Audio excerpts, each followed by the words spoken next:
Now, let's turn back the clock with Retro Week.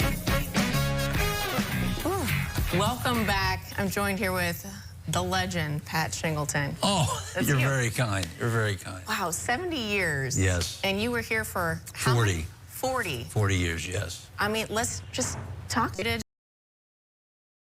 WBRZ and continue to contribute to WBRZ. Yeah. Well, you're kind. There's not a lot of opportunities for a television talent to be able to experience what I experienced. The guy there, John Spain, I came back from Pittsburgh because Maven wouldn't go to Pittsburgh. And I had opportunities to audition for game shows. And I said, let me run this thing if I can do this. So I had the opportunity to do a game show here. That high-rated entity, We Play Baton Rouge, had the opportunity to do a late-night talk show, which was called Hotline After Dark. And this thing here was just fun like you wouldn't believe.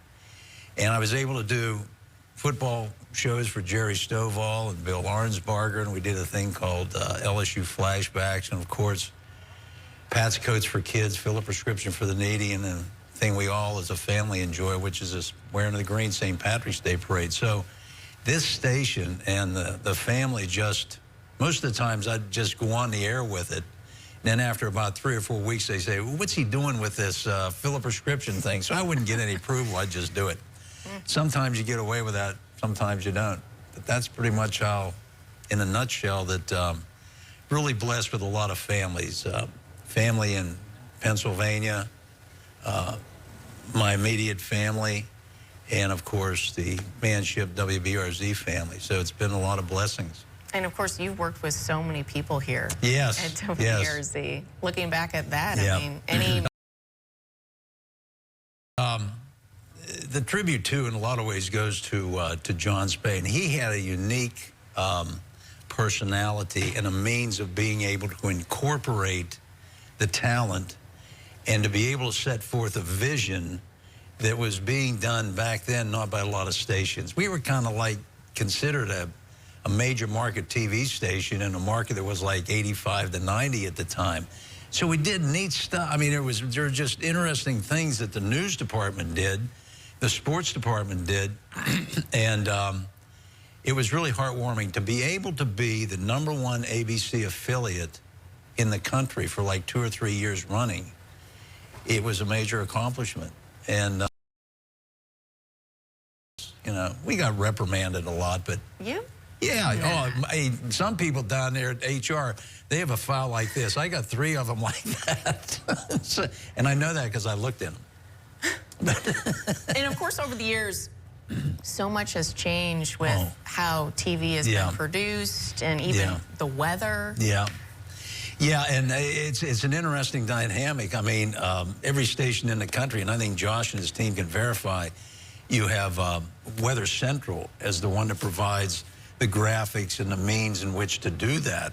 I think, as Josh shared with me, IBM bought out this company. Well, IBM had data coming in from every plane at 40,000 feet ingested in the computer. So now, gosh, you can be pretty accurate when you get to the point, oh, there they are. That was the best anchor team ever, right there in the history of this television station. Because we had so much fun. We had so much fun.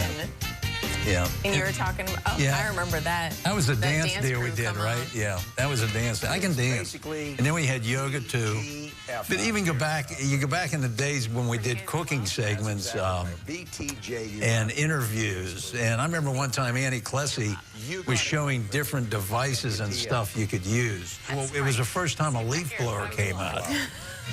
So she says, Pat, you need to help me explain this leaf blower. I says, yeah, sure. So she says, explain it. Well, I cranked the thing up and started blowing the scripts off the set, blowing her hair all over the place. Of course, it doesn't take much. If you get with Annie and you say something, she'll continue to laugh for 5 to 7 minutes. But the whole team, I remember Leo Honeycutt and I were asked to go out to Tiger Stadium to entertain the crowds for Everybody's All-American. They were making this movie. Well, back then, there wasn't a lot of movies being made, so Leo and I are joking around, and this guy that produced the movie, Hugh something or other, he came over and started chewing us out because we were making fun of the quarterback on the team or something. And then, of course, Whitney and I had the opportunity to do some things together. Who else do we have?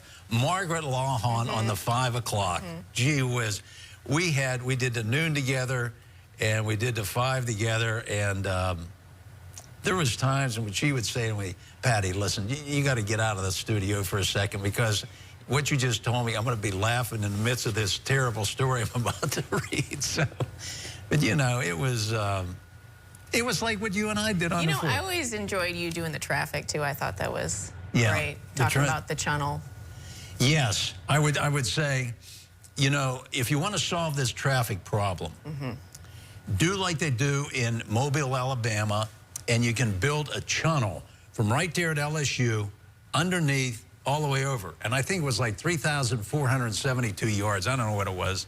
So I went and checked to see, and I even talked to Fred Rayford. They threw me out of their office. They said, you can't do that because of the movement of the Mississippi River. I said, well, have you checked it? So I would do the traffic and say, look, the only option today is the channel.